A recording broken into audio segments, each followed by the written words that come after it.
मित्रों, आपका मेरे चैनल स्टडी विद संध्या में बहुत बहुत स्वागत है। मित्रों, आज मैं आपके लिए आचार्य मम्मटकृत काव्य प्रकाश द्वितीय उल्लास से संबंधित महत्वपूर्ण प्रश्नोत्तर भाग 3 लेकर आई हूँ। इससे पहले मैंने भाग 1 और भाग 2 करा दिए हैं। यदि आपने ना देखे हो तो मेरी चैनल की प्लेलिस्ट में जाके देख सकते हैं। तो चलिए शुरू करते हैं आगे के प्रश्नोत्तरों से। तो पहला प्रश्न मैंने लिया है कि जाति और गुण में क्या अंतर है। जाति और गुण में क्या अंतर है। इससे पहले इससे जो जाति और गुण क्या हैं, उपाधियां हैं, वो सब मैं आपको बता चुकी हूँ। तो देखिए, जाति और गुण में क्या अंतर है। तो जाति और गुण में अंतर है कि जाति सामान्य वस्तु का स्वरूपधायक है, जबकि गुण वस्तु में विशेषता उत्पन्न करने वाला है। जो जाति होती है वो सामान्य वस्तु का स्वरूपधायक है, एक स्वरूप है। जैसे गो में गोत्वादि जाति है ना, गाय है, ये बता, ये गाय एक जाति है, तो एक स्वरूपधायक हो गया। जबकि जो गुण वस्तु में क्या है, विशेषता उत्पन्न करता है। जैसे कृष्ण गौ, अब गाय एक जाति वाचक गाय हो गई। अब उसमें हमने विशेषता बताई कि गाय कैसी है, कृष्णा है या शुक्ला है ना। तो ये विशेषता हो गई, यानी कि गुण हो गया उसका। आगे देखें, ये द्रक्षा उपाधि को अन्य किस नाम से भी संबोधित किया जाता है। द्रक्षा के विषय में बता चुकी हूँ आपको। संज्ञा शब्द या द्रव्य शब्द के नाम से भी इसको संबोधित किया जाता है। संज्ञा जैसे किसी का नाम हो गया, ये द्रक्षा यानी अपनी इच्छा के अनुसार किसी का कुछ भी नाम रख देते हैं, राम श्याम सीता गीता कुछ भी। आगे देखें, स मुख्यो अर्थस्त्र मुख्यो व्यापारो अस्याभिधोच्यते। यह किस शब्द शक्ति का स्वरूप है। तो ये किसका है, अभिधा शब्द शक्ति का स्वरूप है। तो इसमें बताया कि अभिधा शब्द क्या है, वह जो मतलब वह यानी जो साक्षात संकेतित अर्थ ही मुख्य अर्थ है, यानी उस साक्षात संकेतित अर्थ के विषय में जो बताया गया है कि ये जो मुख्य व्यापार या वृत्ति है वही अभिधा कहलाती है। तो साक्षात संकेतित अर्थ में जो शब्द क्या होता है, जो शब्द किसी प्रकार की बाधा आदि के बिना जो मुख्य व्यापार होता है वही अभिधा वृत्त कहलाती है। तो इसे शक्ति भी कहते हैं। और शब्द जो होता है, शक्ति और संकेत शब्दों का भी कहीं कहीं बोलते हैं कि समान रूप व्यापार है, लेकिन दोनों में वस्तुतः भेद होता है। चलिए इसको आगे समझते हैं। मुख्यार्थ बाधे तद्योगे लक्षणारोपिता क्रिया, ये किसका आपका उदाहरण है, मतलब किसका स्वरूप है ये, मुख्यार्थ बाधे, यानी कि मुख्य अर्थ का बाध होने पर, यानी किसका मुख्यार्थ बाधे से आपको समझ जाना चाहिए कि ये क्या है, इसमें किसका स्वरूप बताया गया इसमें। तो ये लक्षणा का स्वरूप है, ठीक है, लक्षणा का स्वरूप या लक्षणा का लक्षण भी बोल सकते हैं। तो इसकी पूरी कारिका है, जैसे मुख्यार्थ बाधे तद्योगे रूढ़ितो अथ प्रयोजनात् अन्यो अर्थो लक्ष्यते यत सा लक्षणारोपिता क्रिया, ये पूरी कारिका है। और किस शब्द शक्ति का स्वरूप या लक्षण है, तो ये लक्षणा शब्द शक्ति का स्वरूप या लक्षण है ना, कि मुख्य अर्थ का बाध होने पर और उस जो मुख्यार्थ है के साथ संबंध या योग बोल सकते हैं होने पर, जो रूढ़ि से या प्रयोजन से जिस वृत्ति के द्वारा अन्य अर्थ की प्रतीत होती है, तो वहाँ पे क्या होता है, यानी प्रतीत होती यानी कि जो अन्य अर्थ उस पर आरोपित कर दिया जाता है। तो जो अन्य शब्द उस पर आरोपित किया जाए तो उसको क्या बोलते हैं, लक्षणा शब्द शक्ति। आगे देखें, शब्द के जिस व्यापार द्वारा मुख्य से भिन्न अर्थ लक्षित होता है वह कौन सी वृत्त कहलाती है, यही इसका अर्थ हो गया, लक्षणा वृत्त। गंगायाम घोषा में गंगा शब्द से अभिधा वृत्ति द्वारा किस अर्थ का बोध होता है। तो गंगायाम घोषा, तो गंगायाम घोषा में जो गंगा शब्द से किस शब्द का लक्ष्यार्थ होता है, किस शब्द का बोध हो रहा है, तो गंगा के प्रवाह का, ठीक है। आगे देखें, गंगायाम घोषा में गंगा शब्द से लक्षणा होगा यहाँ पे, लक्षणावृत्ति द्वारा किस अर्थ का बोध होता है? तो गंगा तट अर्थ का बोध होता है। लक्ष्य अर्थ का बोध कराने वाले व्यापार को क्या कहा गया है? तो लक्ष्य अर्थ के बोध कराने वाले व्यापार को आरोपित व्यापार कहा गया है। आरोप करता है उसको लक्ष्य कहते हैं। आगे देखें,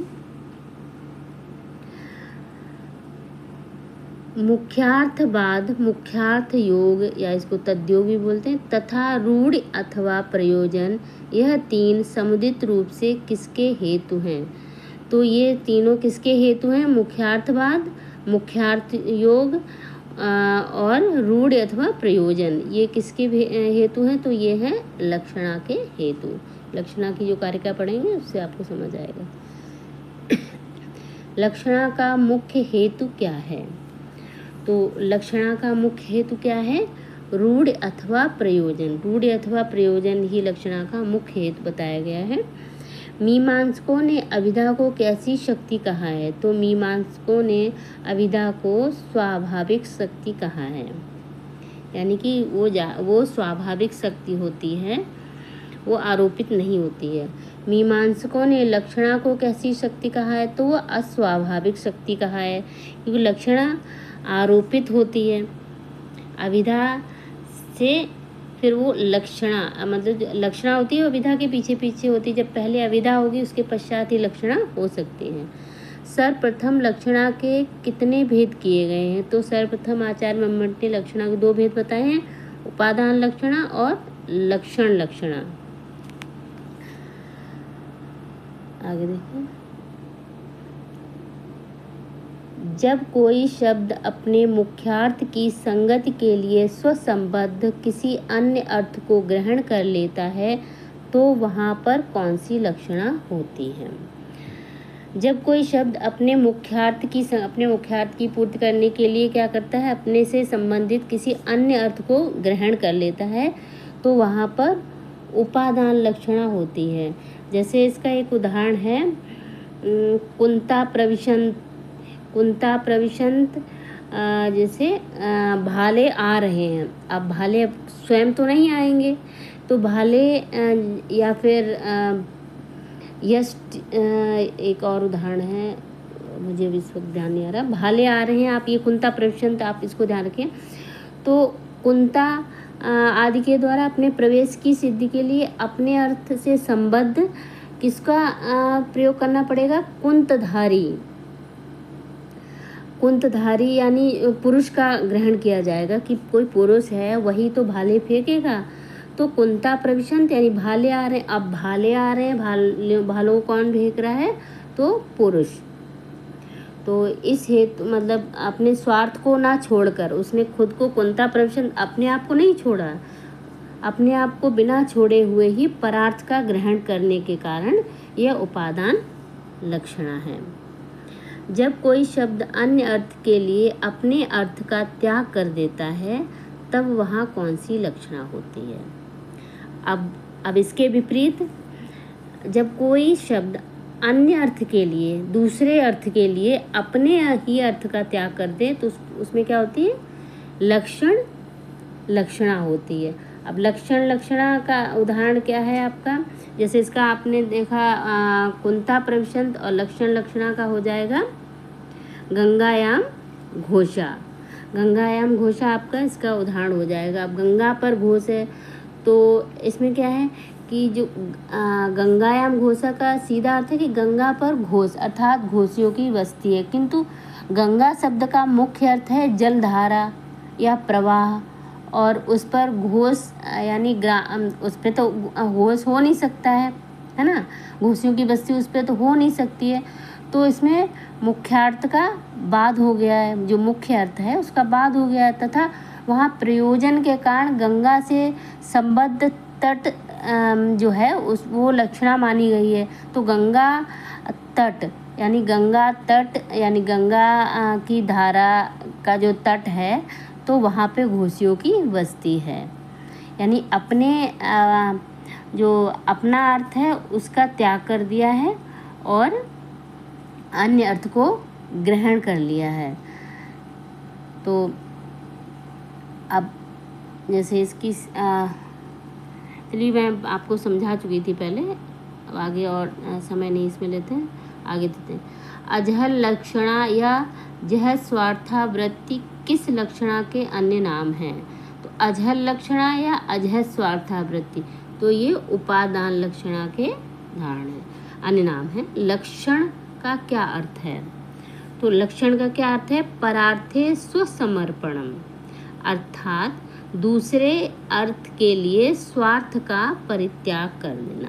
बताया था लक्षण लक्षणा का क्या अर्थ है कि दूसरे के स्वार्थ के लिए, यानी कि दूसरे का जो उपलक्षण अथवा दूसरे अर्थ के लिए स्वार्थ का परित्याग कर देना। परार्थे स्वसमर्पणम, तो लक्षण लक्षणा में कोई शब्द अपने अर्थ को त्याग कर अन्य अर्थ का उपलक्षक मात्र हो जाता है। आगे देखें, जह स्वार्था वृत्ति जह लक्षणा किस लक्षणा के अन्य नाम है? तो ये लक्षण लक्षणा के अन्य नाम है। ये भी आप याद रखें, कभी जह लक्षणा या जह स्वार्था वृत्ति भी पूछी जा सकती है। आचार्य मम्मट ने लक्षण के कुल कितने भेद बताए हैं? तो आचार्य मम्मट ने लक्षणा के कितने भेद बताए हैं?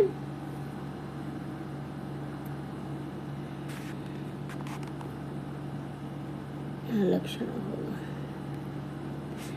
लक्षणा के कुल 6 भेद बताए हैं। कैसे? तो वो लक्षणा हुई तो सबसे पहले शुद्धा लक्षणा हुई, और शुद्धा के कितने भेद हो गए? उपादान लक्षणा, लक्षण लक्षणा, सारूपा लक्षणा, साध्यवसाना लक्षणा, 4 ये 5। और इसी प्रकार गौड़ी लक्षणा, गौड़ी लक्षणा के भी 2 भेद हो गए, सारोपा और साध्यवसाना। तो इस तरह उन्होंने शुद्धा लक्षणा और गौड़ी लक्षणा के भेद किए हैं।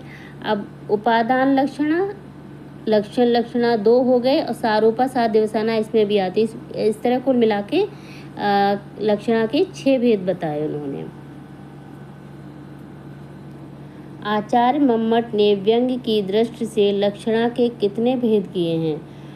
तो आचार्य मम्मट ने व्यंग्य की दृष्टि से लक्षणा के कितने भेद किए हैं? 3 भेद किए हैं, अव्यंग्या, गुण व्यंग्या, अगूढ़ व्यंग्या। आगे देखें, काव्य की उत्कृष्टता किस पर निर्भर करती है? तो काव्य की उत्कृष्टता किस पर निर्भर करती है? व्यंग्यार्थ की प्रधानता पर। जहाँ पे जितना ही व्यंग्य अर्थ प्रधान होगा तो काव्य उतना ही उत्कृष्ट माना जाएगा। व्यंजना का स्वरूप क्या है? तो व्यंजना का स्वरूप क्या है? तत्र व्यापारो व्यंजनात्मकः, ये व्यंजना का स्वरूप है, यानी कि उस लाक्षणिक शब्द में जो व्यंग्य को प्रकट करने वाला व्यापार है वह व्यंजना का स्वरूप है। और ऐसे प्रयोजन की प्रतीत कराने की इच्छा से जहाँ जैसे गंगायाम घोषा है, लक्षणा द्वारा शब्द प्रयोग किया जाता है, वहाँ मतलब जो अन्य के द्वारा उस प्रयोजन की प्रतीति नहीं होती, अपितु उस शब्द के द्वारा होती है। और उस प्रयोजन प्रतीति विषय में जैसे व्यंजना के अतिरिक्त अन्य कोई व्यापार नहीं हो सकता है। प्रयोजन की प्रतीत किससे होगी? व्यंजना के द्वारा ही हो सकती है ना। तो व्यंजना के अतिरिक्त प्रयोजन की प्रतीत कराने वाला व्यापार नहीं होता है। आगे देखो, व्यंजना को कितने प्रकार की व्यंजना कितने प्रकार की बताई गई है? तो आचार्य मम्मट ने व्यंजना कितने प्रकार की बताई है? 2 प्रकार की, शाब्दी व्यंजना और आर्थी व्यंजना। शाब्दी व्यंजना कितने प्रकार की होती है? अब इसमें भी शाब्दी व्यंजना है, वो कितने प्रकार की बताई है? एक अविधा मूलक और दूसरी लक्षणा मूलक, या मूला भी कह सकते, लक्षणा मूला या अविधा मूला, ठीक है। और अविधा को मुख्य वृत्ति कहा है।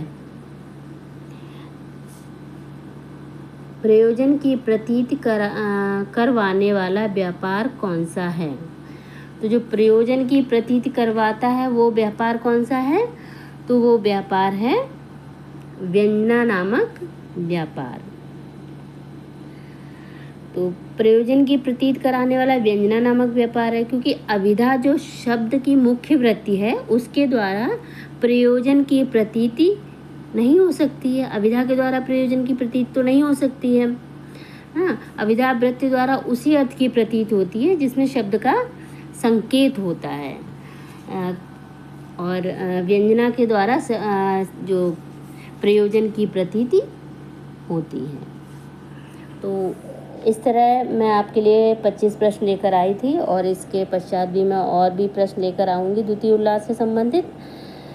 तो यदि आपको मेरा ये प्रयास पसंद आए तो मेरे वीडियो को लाइक करें, शेयर करें और मेरे चैनल को सब्सक्राइब करें। धन्यवाद।